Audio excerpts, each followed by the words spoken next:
और वहीं दिल्ली के महिपालपुर इलाके में एक चौंकाने वाला मामला सामने आया है। दरअसल इस इलाके में एक पिता ने अपनी बेटी को परेशान करने, उसके साथ छेड़खानी करने वाले शख्स की झगड़े के बाद हत्या कर दी। इसके बाद आरोपी मृतक की लाश को ठिकाने लगाने के लिए रिक्शे से ले जा रहा था, लेकिन पुलिस ने उसे गिरफ्तार कर लिया और यह आरोपी सिक्योरिटी गार्ड का काम करता था। दक्षिणी पश्चिमी दिल्ली के डीसीपी इंगित प्रताप सिंह ने बताया कि शनिवार तड़के पेट्रोलिंग पर निकले एक पुलिसकर्मी की नज़र एक रिक्शे पर पड़ी।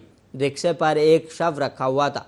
पुलिसकर्मी ने रिक्शा रोककर शव बरामद कर पीसीआर कॉल कर बताया कि हत्या करने के बाद एक शख्स शव को रिक्शे पर ले जाकर रहा था, जिसे मैंने पकड़ लिया है। इस कॉल के तुरंत बाद पुलिस की एक टीम मौके पर पहुंची और पुलिस को पूछताछ में ये बड़ी जानकारी मिली है।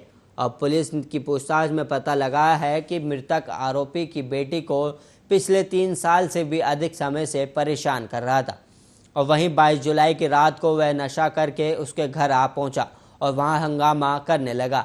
इसी मामले को लेकर उनमें कहासुनी हुई। बाद में आरोपी ने उस युवक की हत्या कर दी और मृतक की पहचान 25 साल के संतोष कुमार झा के तौर पर हुई है और वह महिपालपुर में ही रहता था और कुरियर कंपनी में ड्राइवर था। पुलिस अब मामले की जांच में जुट गई है और वहीं रिक्शे वाले से भी वारदात के बारे में पूछताछ की जा रही है।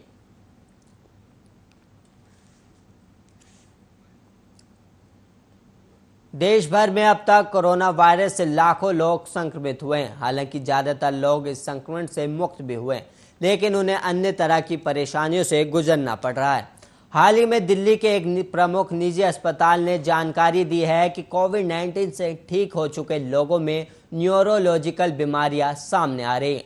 दिल्ली के मूलचंद हॉस्पिटल ने शनिवार को जानकारी देते हुए बताया कि कोरोना संक्रमण से मुक्त हो चुके लोगों में ब्रेन हैमरेज जैसे केस देखने को मिल रहे हैं।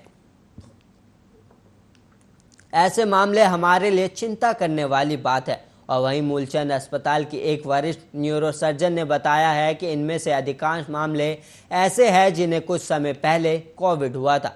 37% लोगों ने सिर दर्द, बदन दर्द जैसी तकलीफों के बारे में सूचना दी है और वहीं 26% लोग ऐसे हैं जिन्हें स्मेल और स्वाद का पता न चल पाने की परेशानी सामने आई है।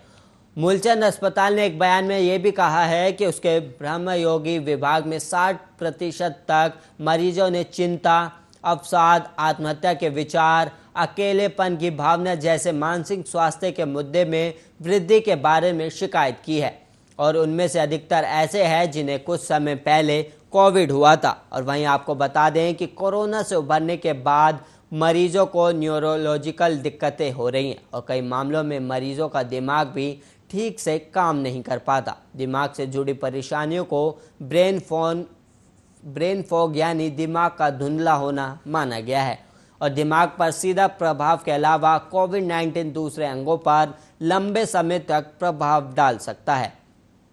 इसके लक्षणों में थकान, शरीर में दर्द, व्यायाम करने पाने में असमर्थता, सिर दर्द, सोने में परेशानी शामिल है और इन लक्षणों में से कुछ लंग्स, दिल, किडनी या अन्य अंगों के नुकसान की वजह से भी हो सकता है।